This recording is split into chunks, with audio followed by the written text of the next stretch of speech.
Okay, right guys, so we're back here. So earlier I was touching on about how I recommend bodyweight training in the beginning of your training journey. Okay, so don't be that person that walks into gym and immediately goes and approaches a machine. Okay, if you're severely overweight and you can barely do bodyweight stuff, that's a different story altogether. But there's also ways of fixing that without even having to go into the gym. It'll be more outdoorsy stuff, okay, if that is your problem. But anyways, bit off topic now, let's go back to where we were talking. So bodyweight training, how it is a fundamental of anybody's training journey. So the biggest things for me is body mechanics, core activation, and muscular neuromind activation. So let's first start off with neuromuscular activation. This is by far one of the most interesting. So when we look at bodyweight training opposed to weighted training, there's a couple differences. When you truly performing that exercise, there's a lot of mind muscle activation happening. You slowly start learning how holding a movement, going through the movement, slowing down your rise, all of that changes the way you're activating your muscles. So you got your eccentric, your isometric, and your isotonic muscle groups, okay, your different ways that your muscles activate. But what we're going to look at now is how bodyweight training actually increases your body's ability to activate muscle spindle fibers. It gives you a greater awareness of how to use your body properly to prevent injury, and also to condition your muscles and tendons and ligaments in order that you do not have a risk of injury in the future. So for anybody walking into the gym, I recommend you start training even at home. Do some squats, do some push-ups, do sit-ups, Google, YouTube, learn, read a book, I don't care. Just get some of it in.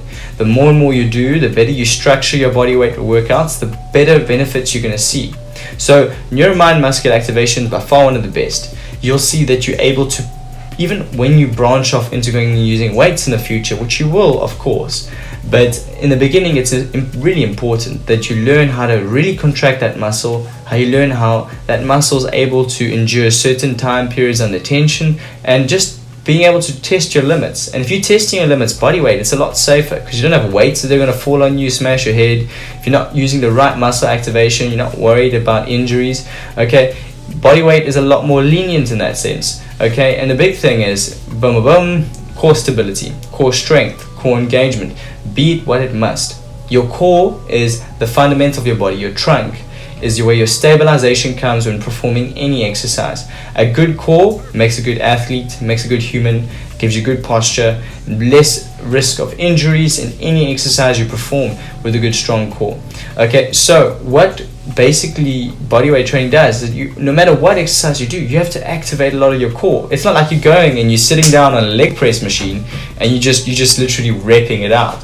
Okay, no matter what you do, it's all about getting that body moving.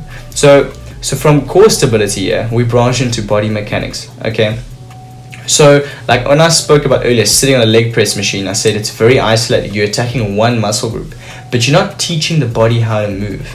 Now, is your goal aesthetic or is it practical, functional? Being able to sit down, being able to get up, being able to do a push-up, like, you know, different things, closing the car boot, carrying your groceries, you name it, functional training.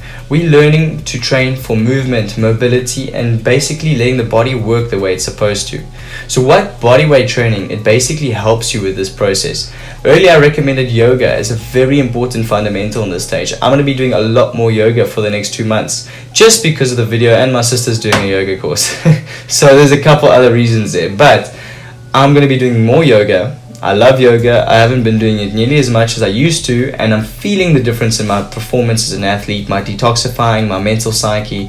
All of it comes down to all these little disciplines that you chuck into your daily routine to raise that standard of living.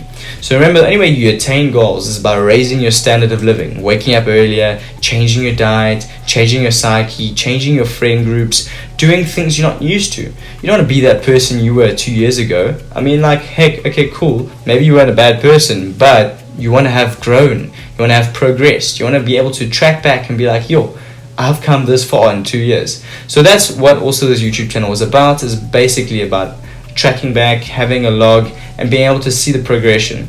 But this is also to help you guys out, and I'm going to just be pushing out as many tips as possible. I'm also going to be doing structured workouts, structured bodyweight training regimes that I'm going to post and let you guys have a look. I'm going to do some movement, some mobility, and touch on different practitioners of the trade that are extremely successful in what they're doing, and also how they come across with their conversation, basically communication skills, being able to explain different techniques and processes to people in a way that they understand and that they can implement from a mind to muscle connection. So a lot of big words, not really that bad. Check them out on Google if you don't know what they are, but for the most of it, I'm just trying to keep it as basic as possible. So guys, bodyweight training, I've told you now. So looking at body mechanics. Okay, body mechanics was the third point that I wanted to touch on. Remember, we had muscle neuromind activation. So how well you're able to contract a muscle. Remember, you can do a bicep curl with a 10 kilo and throw it, or you can feel the isolation and then go down with it. It's all about activating that muscle. You can make an exercise 4 times harder through muscular activation, or if you're just going through isotonic movement, it's completely different. Okay, so let's look at it now. Body mechanics. If you're doing a pull-up, you have to stabilize your scapulars, your pelvis, your spine, your shoulders. There's a lot of parts of the body when you're just doing a pull-up come into play. And this is a multi-body mechanical movement. So we have a compound aspect because you're using different parts of the body, upper and lower.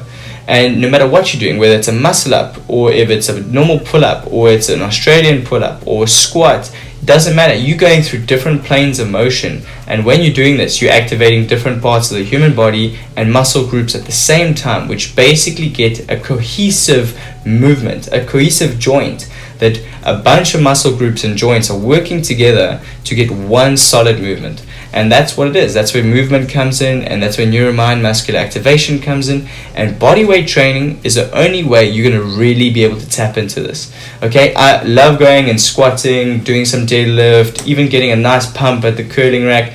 But at the end of the day, it's very aesthetic, and if it's not going to teach you enough about the body that's going to benefit you as an athlete and a human being in the long run. Remember, if you want to branch out into any sport, a good fundamental base with a good strong core and balance and your mind muscular activation, you'll excel in nearly anything because you're able to learn the movements a lot faster. Your myelin sheaths of your muscles grow a lot quicker. Now remember, that's just like repetition builds a myelin sheath.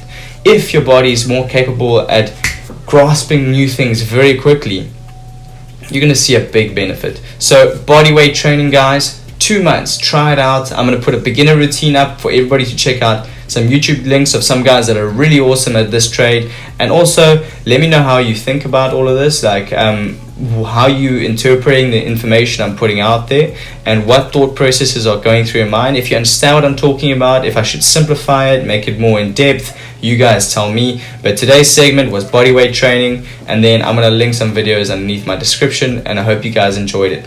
Cool.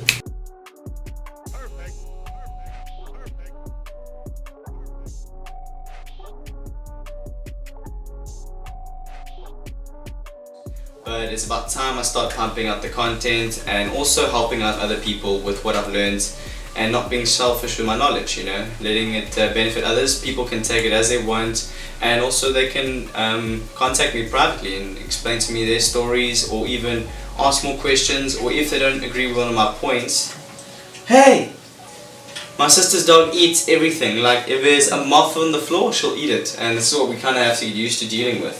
Hey.